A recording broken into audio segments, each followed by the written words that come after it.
الحمدللہ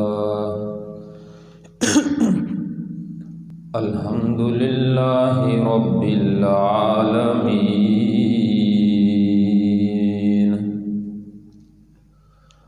والصلاة والسلام علی سید الانبیاء والمرسلین علیہ وعلی وأصحابه أجمعين أما بعد فأعوذ بالله من الشيطان الرجيم بسم الله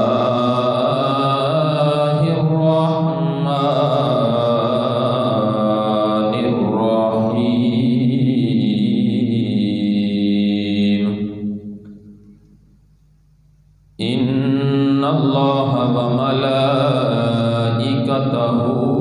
يصلون على النبي يا أيها الذين آمنوا صلوا عليه وسلموا تسليما الصلاة والسلام عليك يا سيدي يا رسول الله وعلى آلك وأصحابك يا سيدي يا رحمة للعالمين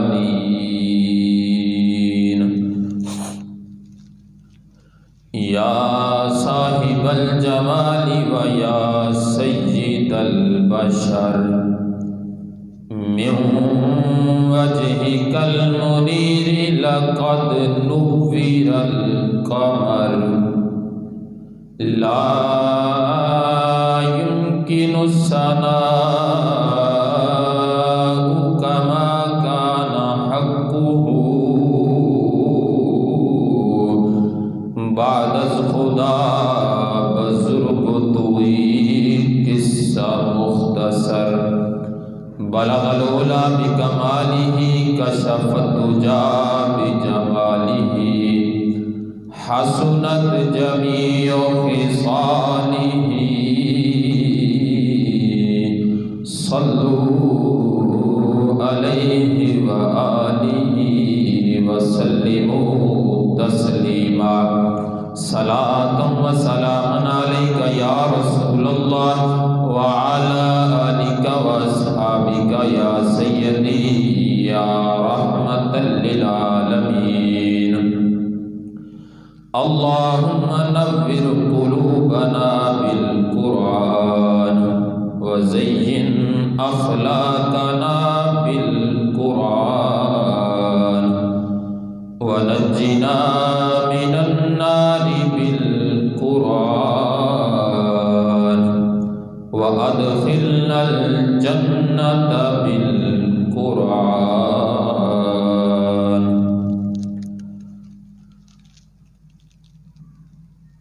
حمد و صلاۃ کے بعد سامعین محترم حضرات گرامی قدر، آج ہم غسل کے بارے میں پڑھیں گے، سمجھیں گے۔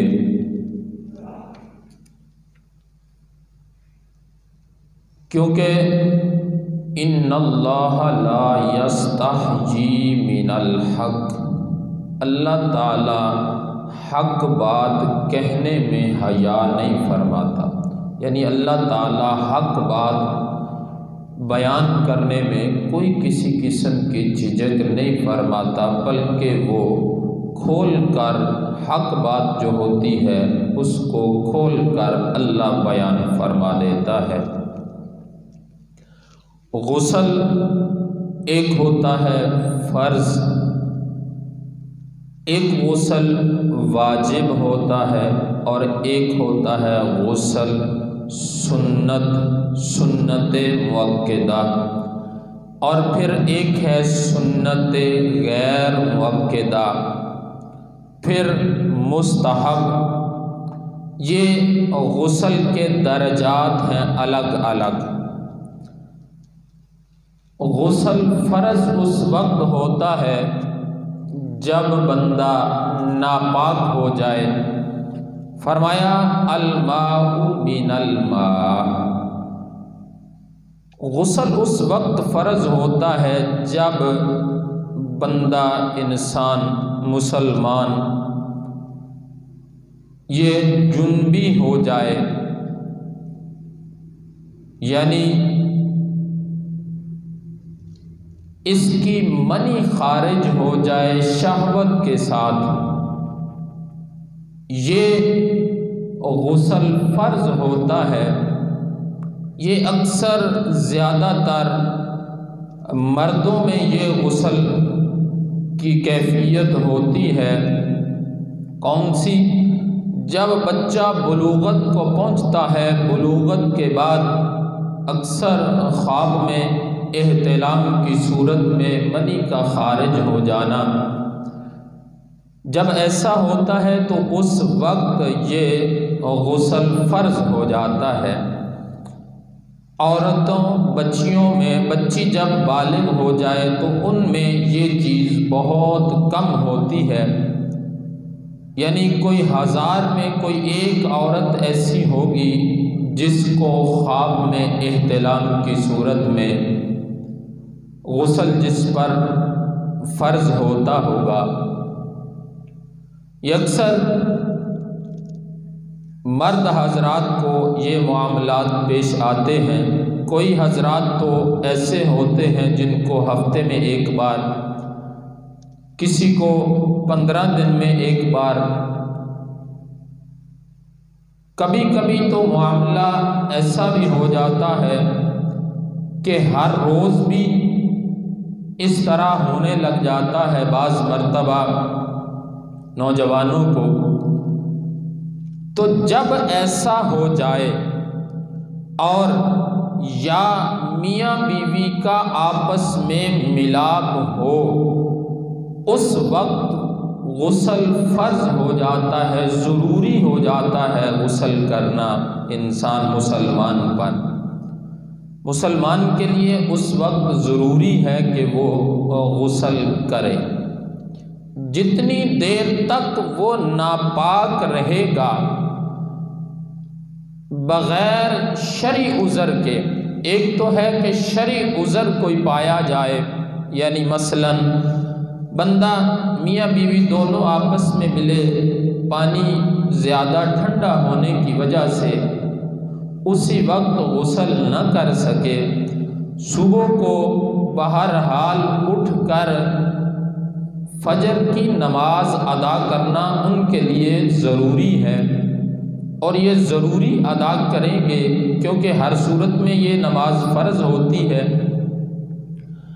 اب یہ جو ان کا درمیانی وقت گزرا، درمیانی جو وقت گزرا جب سے یہ ملے میاں بیوی، اس وقت سے لے کر صبح فجر کے طلوع تک یہ وقت جو گزرا ہے، اگر تو کوئی عذر ہے، عذر کی بنا پر، عذر کی وجہ سے یہ لیٹ ہو گئے، تاخیر کر دی، تو اللہ معاف فرمانے والا۔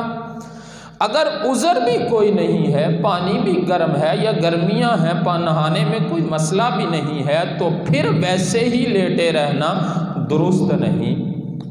بعض اوقات گناہ بھی ہوتا ہے، لیٹے رہنا گناہ بھی ہوتا ہے۔ ہاں کوئی شرعی عذر ہو تو پھر گناہ نہیں ہے۔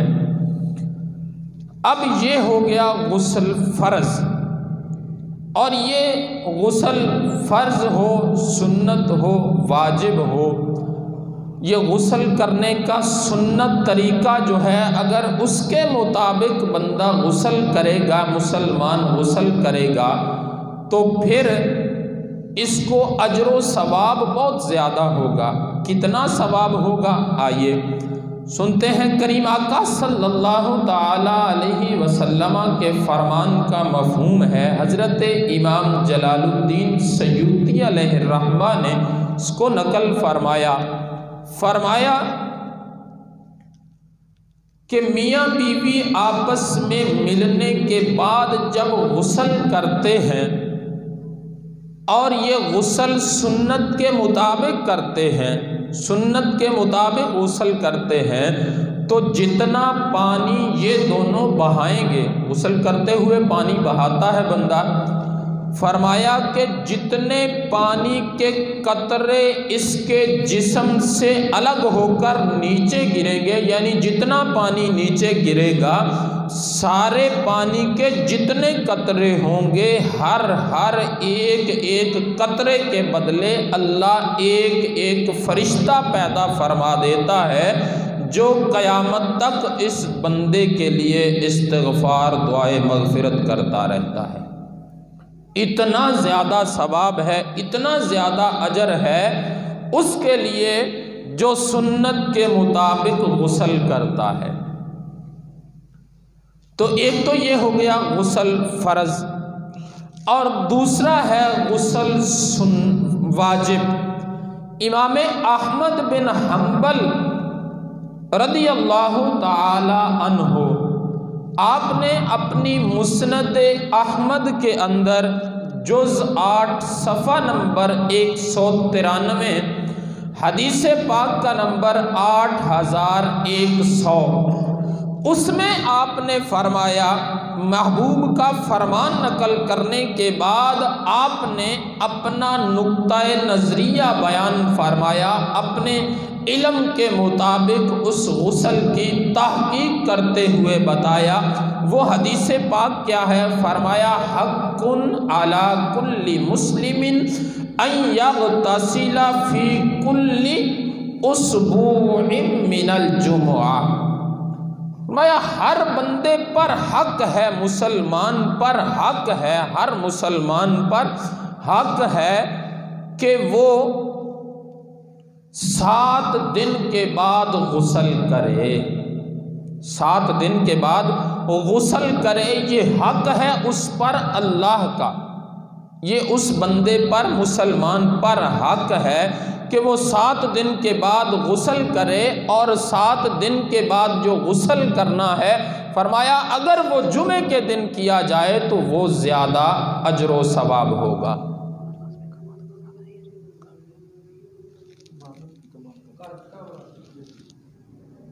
فرمایا اور امام احمد بن حنبل رضی اللہ تعالی عنہ آپ نے اس کی تحقیق فرماتے ہوئے فرمایا کہ جمعے کے دن یعنی 7 دن کے بعد غسل کرنا بندے پر واجب ہے۔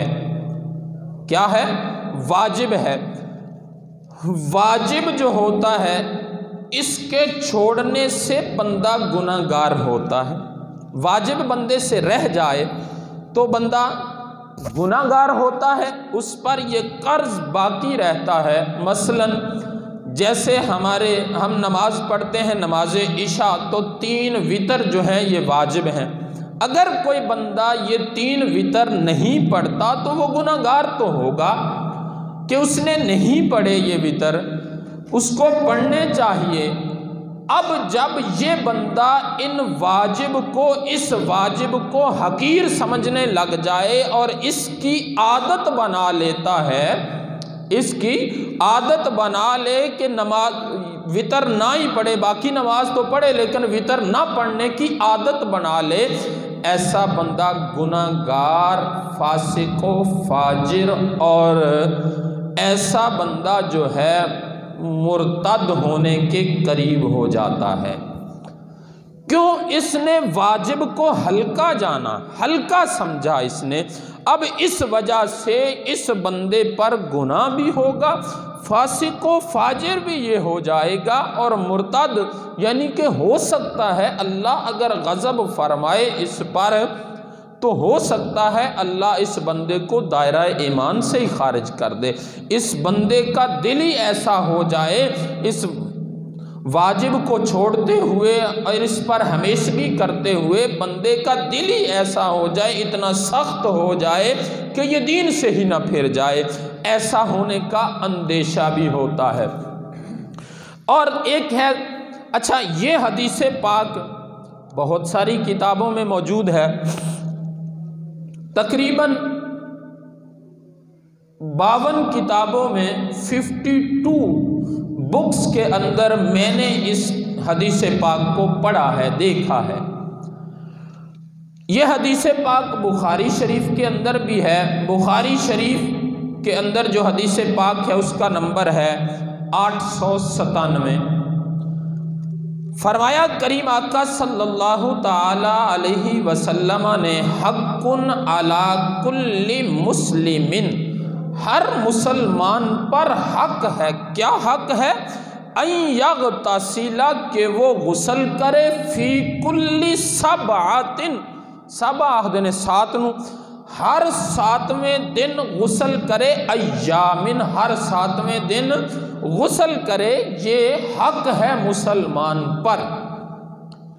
آگے فرمایا یومن یغسل فیہ رأسہ وجسدہ، غسل کیسے کرنا؟ غسل اپنا بدن بھی سارا دھوئے، اس کو بھی دھوئے اور سر کو بھی دھوئے۔ ایسا نہ ہو کہ صرف بدن کو تو دھو لے لیکن سر کو نہ دھوئے۔ وَرَأْسَهُ وَجَسَدَهُ، فرمایا اپنے سر کو بھی دھوئے اور اپنے سارے جسم کو بھی دھوئے۔ اس بات پر جمہور علماء کا اتفاق ہے، تمام علماء نے اس بات کو لکھا، فرمایا کہ یہ سنت مؤکدہ ہے، کیونکہ جس بات کی تلقین کر دی جائے، جو بات ایسی ہو کہ محبوب کریم رؤوف الرحیم رحمت للعالمین نے جس کام کو بار بار کیا ہو، وہ امتی کے لیے سنت مؤکدہ بن جاتی ہے۔ وہ کام، وہ عمل محبوب کریم رؤوف الرحیم رحمت للعالمین کا جو میرے محبوب نے عمل زندگی میں 1 بار یا 2 بار کیا ہو، وہ بھی سنت ہی ہوتا ہے، لیکن اس کو سنت غیر مؤکدہ کہتے ہیں۔ سنت مؤکدہ وہ ہوتی ہے جس پر محبوب نے ہمیشگی فرمائی ہو، یعنی ہمیشہ جو کام میرے محبوب نے کیا ہو وہ امتی کے لیے سنت مؤکدہ ہو جاتا ہے۔ وہ سنت مؤکدہ کو چھوڑنے والا بندہ بھی گناہ گار ہوتا ہے۔ یہ واجب کے قریب ہوتی ہے سنت مؤکدہ۔ اب سنت مؤکدہ کو چھوڑنے والا بندہ بھی گناہ گار ہوتا ہے۔ جیسے مثلا یہ داڑھی شریف رکھنا، یہ ہے سنت مؤکدہ، اور تمام انبیاء کی یہ سنت ہے۔ جو بندہ اس داڑھی شریف کو نہیں رکھتا، منڈواتا ہے، وہ گناہ گار تو ہے، اس کے اندر ذرا جتنا بھی شبہ نہیں ہے کہ وہ گناہ گار نہیں، وہ گناہ گار تو ہے۔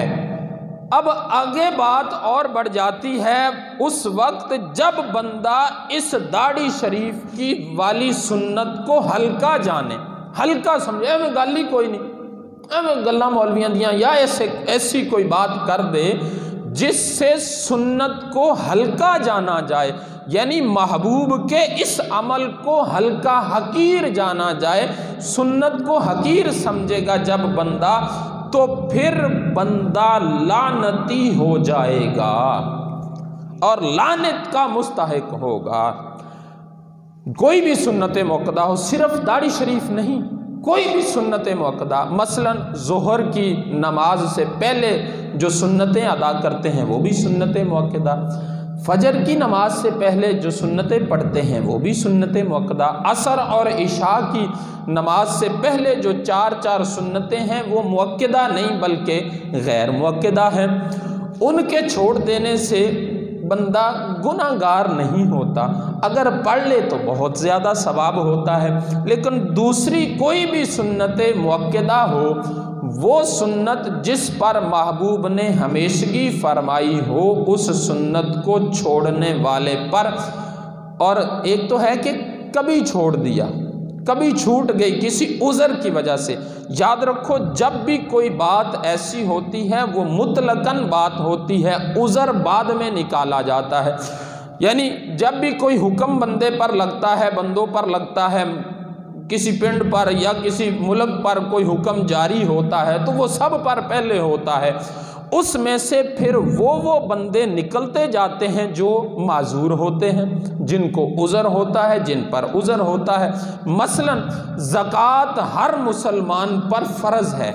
کیا مطلب کہ زکوٰۃ کا جو حقدار ہی نہیں ہے، جو زکوٰۃ جس پر واجب ہی نہیں ہے وہ بھی اس پر بھی فرض ہے؟ نہیں، اب پہلے سب پر آئی، اس کے بعد اب جو اس کے حقدار نہیں ہیں، جو اس کے مستحق نہیں ہیں، جن پر یہ زکوٰۃ نہیں فرض ہوئی ابھی تک، جن کے پاس اتنا مال نہیں ہے، وہ نکلتے جائیں گے۔ ایسے ہی یہ ہے، کوئی بھی حکم ہوتا ہے تو مطلقاً پہلے سب پر لگتا ہے، پھر اس میں سے عربی میں الا کے الفاظ سے استثناء کر دیا جاتا ہے، اس کو مستثنیٰ یعنی اس کو سائیڈ پہ الگ کر دیا جاتا ہے اس کو۔ ایسے ہی اسلام کے اندر بھی ہے، اور یہ سنت مؤکدہ ہے۔ اب سنت مؤکدہ کا جو تارک ہو جائے، تارک اس کو کہتے ہیں چھوڑنے والے کو جو اس سنت مؤکدہ کو چھوڑنے پر ہمیشگی کرنے لگ جائے، ہمیشہ کے لیے چھوڑنے لگ جائے، کبھی کرے ہی نہ اس کو پورا، ہمیشہ عادت بنا لے اس کو چھوڑنے کی، یعنی ظہر کی پہلی 4 سنتوں کو چھوڑنے کی عادت بنا لے، یا فجر کی سنتوں کو چھوڑنے کی عادت بنا لے، یا داڑھی شریف منڈانے کی عادت بنا لے، یا غسل جو ہے، یہ جو سنت مؤکدہ غسل 7 دن کے بعد جو غسل ہے، اس کو چھوڑنے کی عادت بنا لے، یعنی نہ نہائے نہ 7 دن کے بعد نہائے نہ، ایسے ہی اس کے یہ وہ بنا لے، عادت بنا لے، تو کیا اس کے بارے میں حکم ہے؟ ترمذی شریف کے اندر حدیث پاک، یہ کتاب موجود ہے، کوئی دیکھنا چاہے تو میں اس کو حدیث پاک دکھا بھی دوں گا۔ ترمذی شریف حدیث پاک کا نمبر 2154، جلد 2 کے اندر یہ حدیث پاک ہے۔ صحیح ابن حبان کے اندر حدیث پاک کا نمبر 5719 اور 5749۔ اس کے علاوہ ان 2 کتابوں کے علاوہ 15 کتب کے اندر اور 15 کتب کے اندر یہ حدیث پاک موجود ہے جو میں پڑھ کے سنانے والا ہوں۔ یہ ایک بہت بڑے بزرگ گزرے ہیں، امام شہاب الدین، انہوں نے ایک کتاب لکھی ہے الزواجر عن اقتراف الکبائر، کبیرہ گناہوں کے بارے میں۔ یہ 974 ہجری میں ان کا وصال ہوا، 9ویں صدی کے یہ بزرگ گزرے ہیں۔ انہوں نے یہ پوری کتاب لکھی، 2 جلدوں کے اندر یہ کتاب ہے۔ اس کے صفحہ نمبر 33 پر بھی یہی حدیث پاک کو یہ نقل فرماتے ہیں جو میں پڑھ کے آپ کو عرض کرنے والا ہوں۔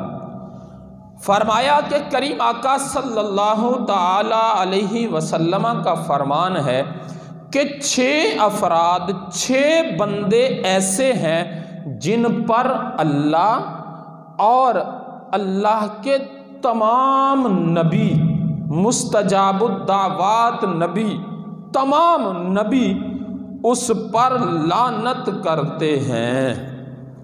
6 بندوں پر، وہ کون کون سے 6 بندے ہیں سنیے ذرا۔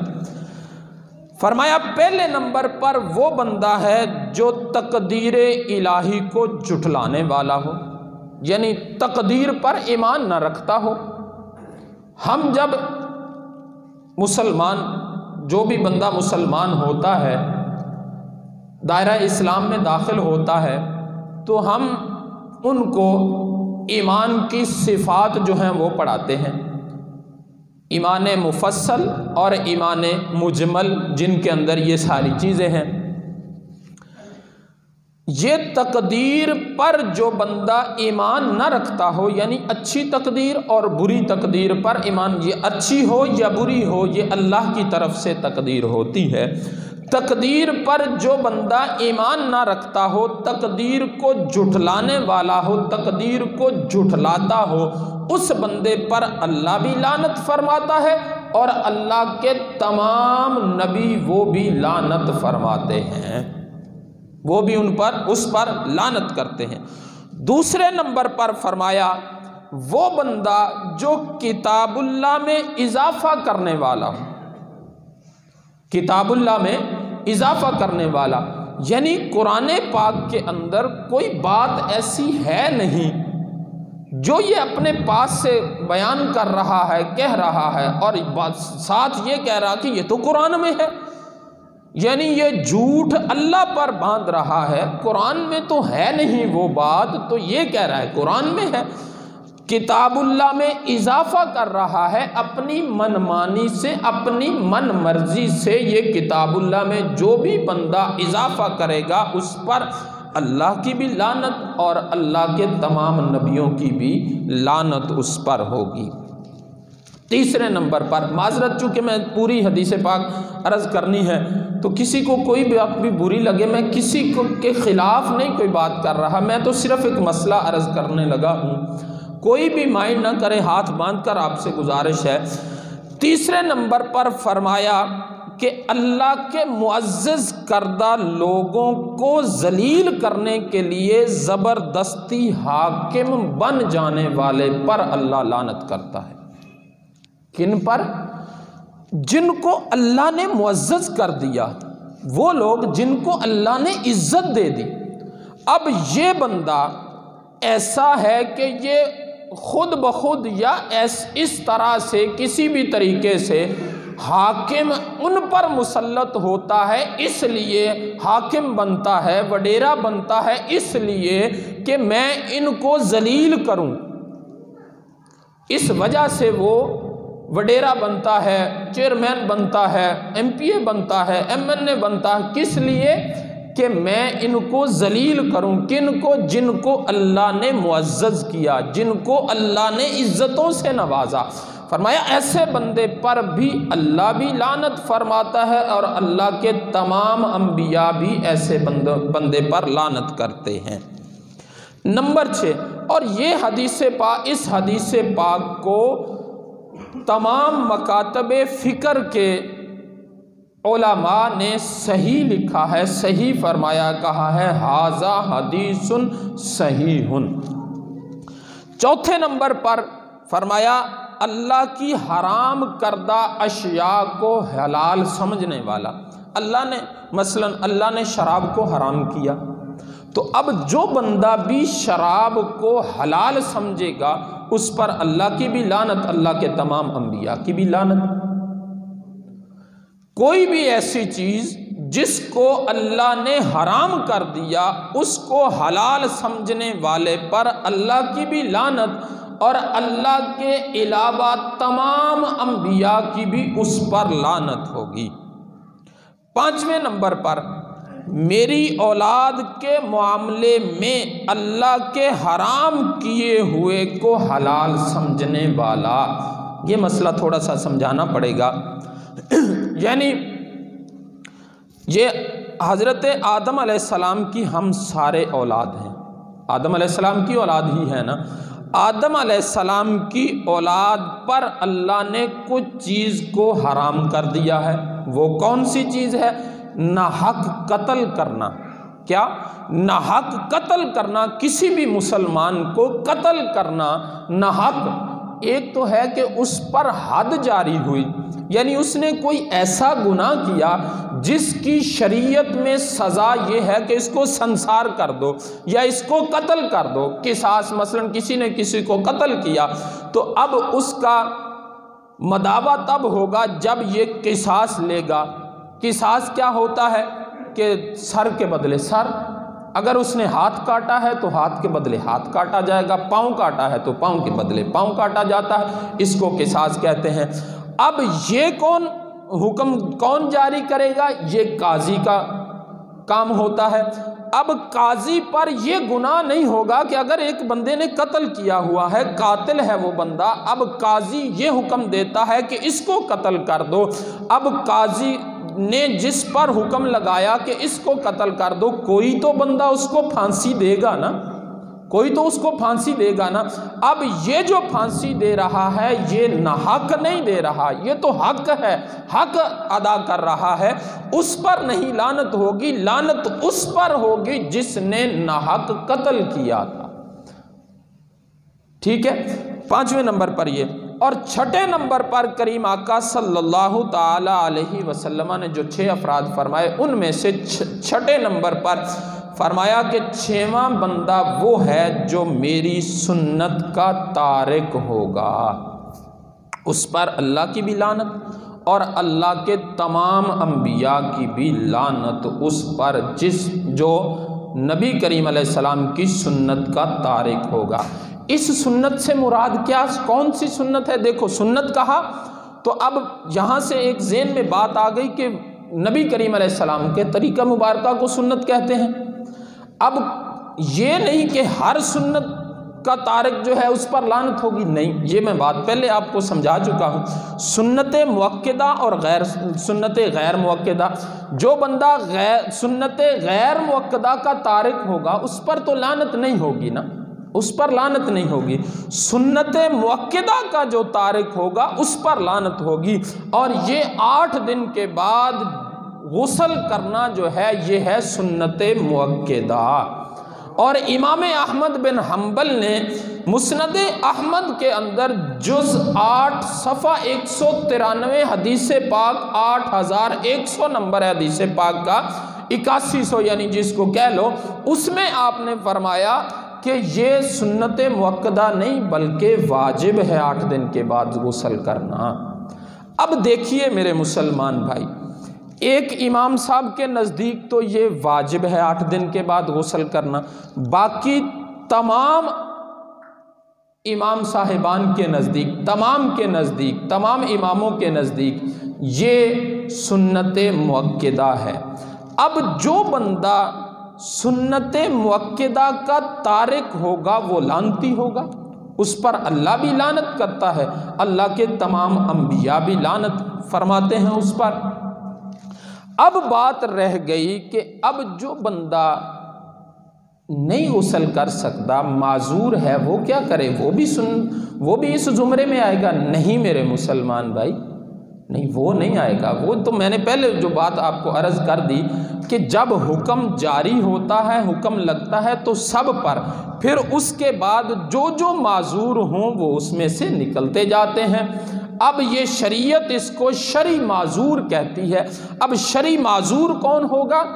ایسا شیخ فانی، یاد رکھو شیخ فانی کا لفظ میں ایک بول رہا ہوں، شیخ فانی ایسے بوڑھے آدمی کو کہتے ہیں اتنا جس کا بڑھاپا اتنا ہو گیا ہو کہ جس سے چلنا پھرنا بہت مشکل ہوتا ہے، جس کے لیے اٹھنا بڑا مشکل ہوتا ہے، بیٹھنا بڑا مشکل ہوتا ہے، بات کرنا بڑا مشکل ہوتا ہے، اس شیخ فانی کے لیے قریب ہوتا ہے کہ یہ یعنی ذہن کے اندر، تمام لوگوں کے ذہن کے اندر یہ بات ہوتی ہے کہ اب یہ چند دنوں کا مہمان ہے، بے شک وہ تندرست ہی ہو، بیماری اس کو نہ ہو، کمزور اتنا ہو گیا ہو، لاغر اتنا ہو گیا ہو کہ لوگ سمجھ رہے ہوں کہ بس اب چند دن ہیں یا چند مہینے ہیں اس کے، یا سال ایک زیادہ سے زیادہ یہ اس کی زندگی ہوگی۔ جب لوگوں کا ایسا گمان ہو، ایسے ضعیف بندے کو، ایسے بزرگ بندے کو شیخ فانی کہا جاتا ہے۔ وہ شیخ فانی، اس کی چھوٹ ہو گئی ایک تو، کیونکہ وہ تو خود اٹھ نہیں سکتا، چل نہیں سکتا، پھر نہیں سکتا، اب یہ نہائے گا تو اب یہ بیمار ہو جائے گا اور زیادہ۔ اب میرے رنگا ہٹا کٹا بندہ کہے کہ میں 8 دن تو بعد نہاوا تو بیمار ہو جاؤں گا، تو یہ کوئی عذر ماننے والا ہی نہیں ہے، یہ شرعی عذر معذور بنتا ہی نہیں ہے۔ یہ عذر بھی وہ قابل قبول ہوگا جس کو شریعت قبول کرے گی۔ ایک بندہ صحیح سلامت ہٹا کٹا ہے، بالکل ٹھیک ہے، وہ روزہ نہ رکھے تو کہے کہ جی میں نے بھوک لگ جاندی ہے، شریعت اس کو معذور سمجھے گی؟ کبھی بھی نہیں۔ شریعت کہتی ہے یہ لعنتی ہے، اس پر لعنتیں ہوں، اللہ کی لعنت ہوتی ہے اس بندے پر۔ ایسے ہی یہ ہے کہ ایک بندہ معذور ہے ہی نہیں تو وہ اپنے آپ کو شرعی معذور کہے۔ شرعی معذور ہم اسی کو کہیں گے جس کو شریعت معذور کہہ دے، جس کو شریعت چھوٹ دے دے۔ ہم کون ہوتے ہیں کسی کو نہ چھوٹ دینے والے؟ کیونکہ اللہ ارشاد فرماتا ہے کہ کوئی بھی بندے کو میں اس کی جان سے زیادہ بڑھ کر مکلف نہیں کرتا، جتنا وہ بوجھ اٹھانے والا ہوتا ہے اس سے زیادہ اس پر بوجھ نہیں ڈالتا۔ لا یکلف اللہ نفسا الا وسعها، جتنی اس کے اندر طاقت ہوتی ہے نا میں اتنا ہی اس پر بوجھ ڈالتا ہوں۔ آپ نے دیکھا ہوگا جو امیر بندہ ہوتا ہے، زیادہ امیر، اس کو بیماری بھی ایسی لگتی ہے کہ جو سستے ہسپتال میں اس کا علاج ہی نہیں ہوتا، مہنگے سے مہنگے، پھر ملک سے باہر، پھر ایسے آگے سے آگے بڑھتے چلے جاتے ہیں۔ جو غریب بندہ ہوتا ہے اس کو بیماری ایسی لگتی ہے جو سستے اسپتال میں جس کا علاج ہونے والا ہوتا ہے، لیکن یہ اس امیر کے لیے یہ سستی بیماری کوئی معنی نہیں رکھتی، اس غریب کے لیے یہ سستے ہسپتال سے ہی علاج کروانا ایسا ہوتا ہے جیسے امیر کے لیے بہت بڑے ہسپتال میں علاج کروانا ہے، کیونکہ اس کے اندر سکت ہی اتنی ہوتی ہے، اس کے اندر وسعت ہی اتنی ہوتی ہے، اس کے پاس مال ہی اتنا ہوتا ہے، طاقت ہی اس کی اتنی ہوتی ہے، اس لیے اللہ جتنی اس کے اندر طاقت ہے اتنا ہی اس پر بوجھ ڈالتا ہے۔ آگے چلیے، اب یہ بات تو واضح ہو گئی کہ وہ بندہ جو معذور نہیں وہ بھی 8 دن کے بعد نہ نہائے تو پھر وہ لعنت کا مستحق ہو جائے گا۔ جو صحیح سلامت ٹھیک ٹھاک ہے، نہ بیمار ہے، نہ کوئی جسم پر کوئی ایسا کٹ لگا ہوا ہے، نہ کوئی آپریشن ہوا ہے جس وجہ سے ڈاکٹر نے منع کیا ہو کہ تو نہائے گا نہیں، اگر نہائے گا تو تیرا یہ کٹ جو ہے، زخم جو ہے یہ خراب ہو جائے گا، بڑھنا شروع ہو جائے گا، جس وجہ سے تیری موت واقع ہو جائے گی۔ اگر جسم پر کوئی تھوڑا سا کوئی کٹ لگ گیا، کوئی زخم ہو گیا، کوئی پھوڑا پھنسی بن گئی تو وہاں پر اگر کچھ پٹی وغیرہ لپیٹ کر یا شاپر لپیٹ کر اگر باقی جسم پر سارے پر پانی بہائے بندہ، غسل کرے اور اتنے جسم کو ڈھانپ لے، تب ڈھانپ کر غسل کر سکتا ہو تو تب بھی شریعت اس کو چھوٹ نہیں دے گی، تب بھی شریعت کہتی ہے کہ یہ کرے گا۔ کیوں؟ اب یہ شرعی معذور نہ رہا۔ اب یہ جو جتنی بھی جگہ اس کے جہاں پر پھوڑا پھنسی ہے یا زخم ہے، اب اس کا کیا کرے گا؟ اب اس کا کرے گا یہ کہ ہاتھ گیلا کر کے اس پر پھیر لے گا تو اس کا وہ بھی پورا ہو جائے گا۔ اب اس کا ثواب کتنا ہوگا؟ ثواب یہ ہوگا اس بندے کو کہ پانی کے ہر قطرے کے بدلے اللہ ایک ایک فرشتہ پیدا فرماتا ہے، جو فرشتہ قیامت تک اس بندے کے لیے دعائے مغفرت کرتا رہتا ہے۔ بندہ پانی بہاتا ہے جب اپنے اوپر تو کتنے پانی کے قطرے بنتے ہیں، کتنے قطرے ہوتے ہیں، کتنے قطرات ہوتے ہیں، ان سارے قطرات کے برابر اتنے ہی فرشتے اللہ پیدا فرما دیتا ہے کہ جو اس بندے کے لیے دعائے مغفرت کرتے رہتے ہیں۔ اللہ اس بندے نو بخش دے، اللہ اس نو بخش دے، اللہ انو بخش دے، اس کے لیے دعائے مغفرت کرتے رہتے ہیں۔ اچھا، باقی ایک بات اور میں نے پچھلے جمعہ عرض کی تھی کہ اس پر ملامت کی جائے، اس کو ذلیل کیا جائے جو بندہ 7 دن کے بعد بھی نہیں نہاتا۔ یہ فتاوی رضویہ شریف جلد 23 ہے، صفحہ 606 ہے۔ کیونکہ ایک بات ایک ہی جگہ پر نہیں ہوتی، اس کی وضاحت الگ الگ جگہوں پر ہوتی ہے۔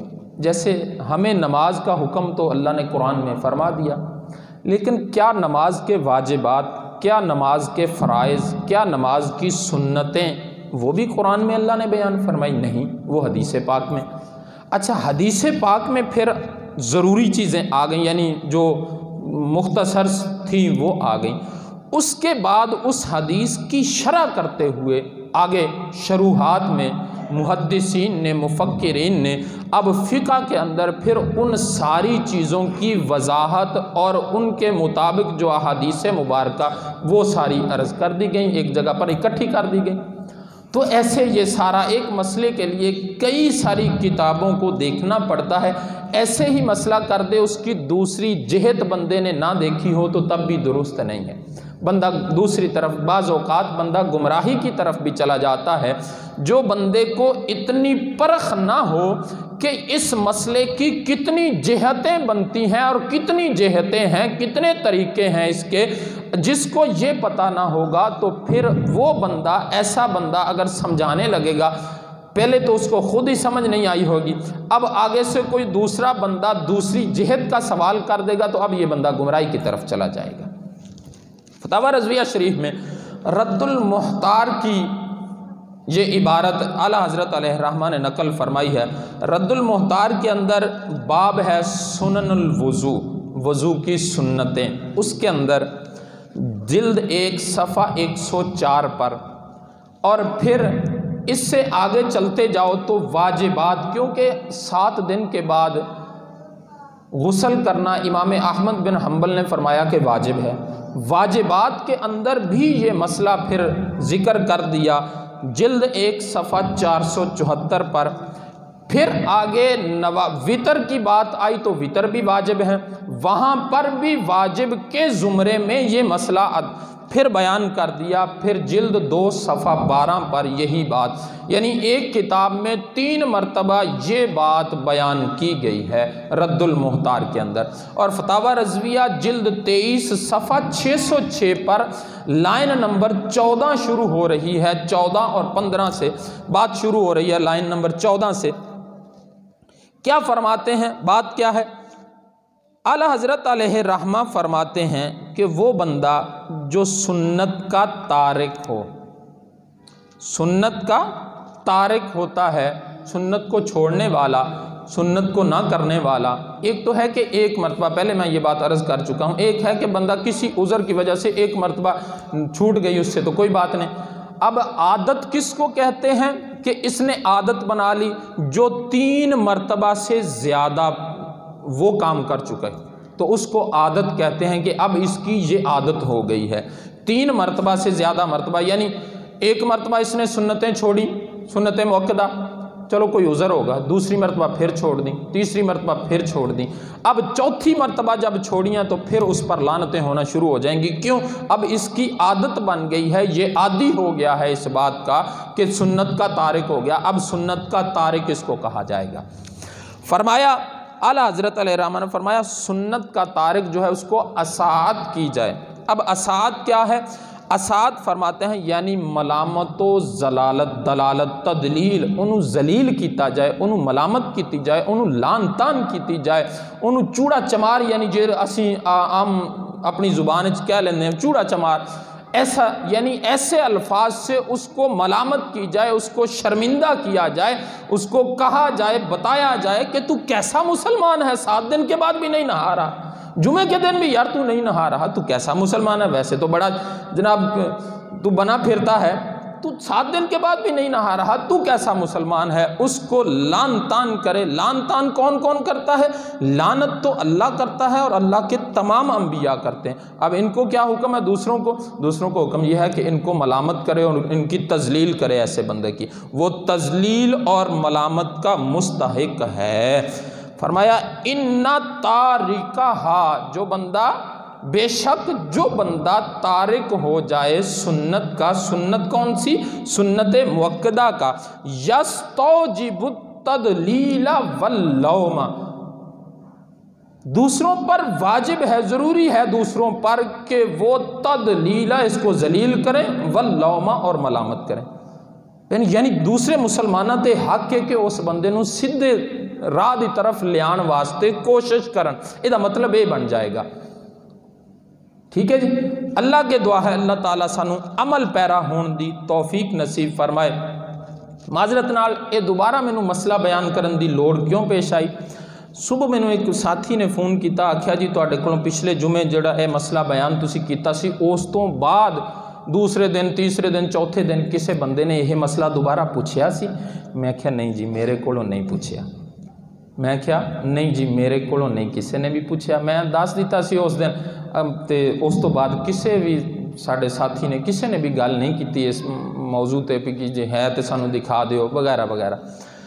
آکھن لگے کہ جی ہے